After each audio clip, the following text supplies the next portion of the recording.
Great rivalry game. That was a great college basketball game, and you guys saw it firsthand. And credit to Chris and his team.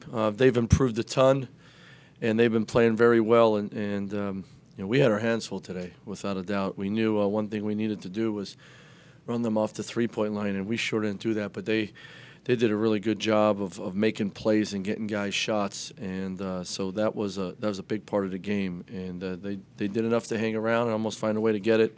Credit to them. Really proud of our guys. I thought down the stretch it wasn't always pretty, but down the stretch we made some winning plays, got some stops. I thought we had some big rebounds and guys going to free throw line with confidence and knocking most of them down. So, the month of February we were rolling pretty smoothly, and we've had the last two grind them out, and I think it's great for us. This time of year, you're in March, you got to find a way to win. Sometimes it's pretty, sometimes it's a grind, and the last two were grinds, and I'm really proud of our guys and the resolve. We didn't win these games last year, so a really good college game. I'm glad I was a part of it. Malik Crowfield, we know he Yeah. can get hot from three. How big is his contributions and being able to step up and hit, get hot to the What I told him, Wayne, in the locker room in front of the team, here's an upperclassman that has been here now 3 years, and he comes to work every day. He comes to practice and works. He's very coachable. He's a great teammate. He's always in the gym working on his game, and he's done a great job of buying into the Army approach that we have, that everybody's playing. And sometimes when you do that, some guys don't always get as many minutes as they want, but his attitude and approach has been awesome. That's why this Army approach is succeeding. And then today was his day, and he stepped up, and we don't win today without Malik Crowfield. And just very proud of him. And he does things the right way, so I'm glad he deserved a day like this. Mike, the sense was that even when they were closing the gap, your guys never panicked, never lost their cool, and always felt like, it seemed to me from where I was, and you can correct me if I'm wrong, no one else ever does, but you at first.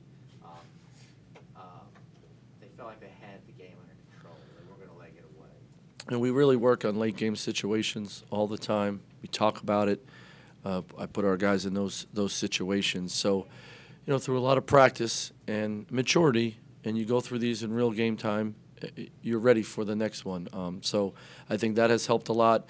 When you have Marcus out there, and then you have some guys that have played major minutes and been a part of close games, even especially in the past that we didn't win. It's their turn to take control of the ball and to control of the game. And except for the turnover on the trap, I think Marcus was thinking he's going to get fouled, and we got trapped there. That was down the stretcher. I thought we did a really good job of handling it. We usually don't foul on up three, but we fouled there with 12 and a half seconds left. I told him to because I just didn't think we had the right matchups, and it worked out for us. And then the last possession, we do what we do on three-point, and we ran them off a three. They had one, but it was a tough one. So I thought down the stretch our guys executed, as we like to say, late game situations. I thought they did a really good job of that. Coach, you held Grant Golden tonight, just 2 field goals and 6 turnovers. How much was pressuring him on the interior of the focal point? Well, he does so much for them. He's that connector of that offense. So we just got to make it really hard for him. He's a fabulous player. I mean, he had 1,000 points. His sophomore year is not even old. I mean, the only guy that did that was Johnny Newing because he shot it every time. And the thing about Greg is he can score it in so many different areas, but the way he passes the ball, he makes his teammates look really good. So just make every catch tough, pressure him really tough. When he backs you down, try not to let him get 2 feet in the lane, wall him off. When he makes that it's a really hard drop step or even a turnaround, he's putting 260 pounds on you every time. You got to give it back a little bit just to make it hard. And he does so much for them.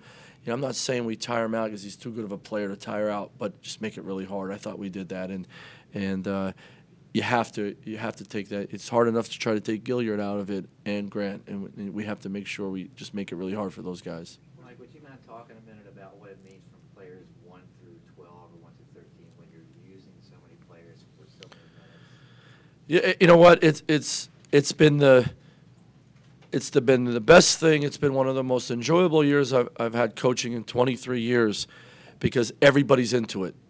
And I know guys want to play. Some guy, Michael Gilmore, played 8 minutes and 6 seconds. He probably wanted 14 today. But because he knows it's helping the team and we're winning because of it, he is completely bought in. Malik Crowfield played 20 minutes today. I'm not sure he's played 20 in the last 5, 7, 10 games. But, man, he was ready for his 20 today because that's what we asked of him in the Army. So our guys have just bought into it. Now, what also helps is they get along really well, so they have each other's back. When guys playing well, they juice them up. They gas them up even more. When they're not playing great and somebody in the Army is taking their minutes, they're there for them. And I've been really proud of them for that. But we've talked about it from the start that we're going to try to play so hard every second we're out there that we need this Army. And if you want to be a part of it, you got to do it. And they bought into it. I'm really, really proud of these guys. What does it mean just during the week in practice? It's hard. We don't practice really long because we go really hard with, 14 guys. And it's a lot of defense. It's a lot of pressing. It's a lot of half-court stuff. It's playing with a tempo. And everybody in practice, this is what's great about it. That guy that's 11 and 12, 9, 10, 11, and 12, they know they're going to play. So they're going into practice not waiting for next year. They're going into practice saying, I could help the team win tomorrow night. So they're locked in. They come in early to shoot. They stay later. They come back in the mornings to work out with the coaches. This is one of the best teams I've ever been at with guys getting extra work in this late in the season because they know they're a part of it. And that mentality in practice, they're going after each other, and they want to be on their game because they know, man, I'm going to play no matter what. If I play well, I'm going to play more, and it's going to help the team. How much is that then carrying over to the games when they're practicing that way and you're seeing them put in that work? Well, number one, everybody's ready. The guys doesn't sit on the bench, man. I'm not getting in. Like Michael Gilmore is sitting on the edge of his seat because I could help, and he helped today.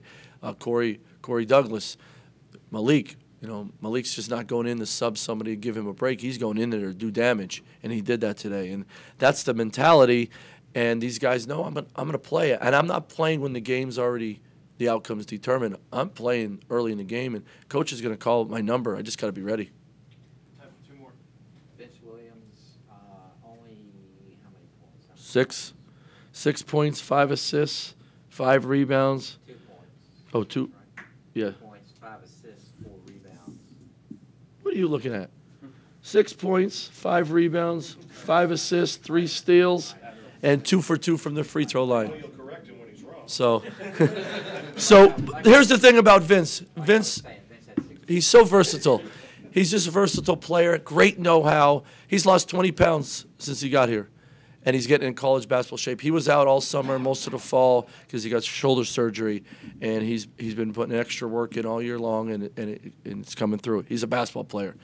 That's the best compliment a coach can give you is he calls you. He's a really good basketball player, but great feel on how to play. Yeah, he seems he's like if you look at 5 assists, that's pretty good for a big guy. I mean, he helps. His versatility is valuable. Yeah, and that's why we recruit him so hard. He is in the Travian Graham mold, the Bradford Burgess mold. That 3-4, that 4-3 is very versatile.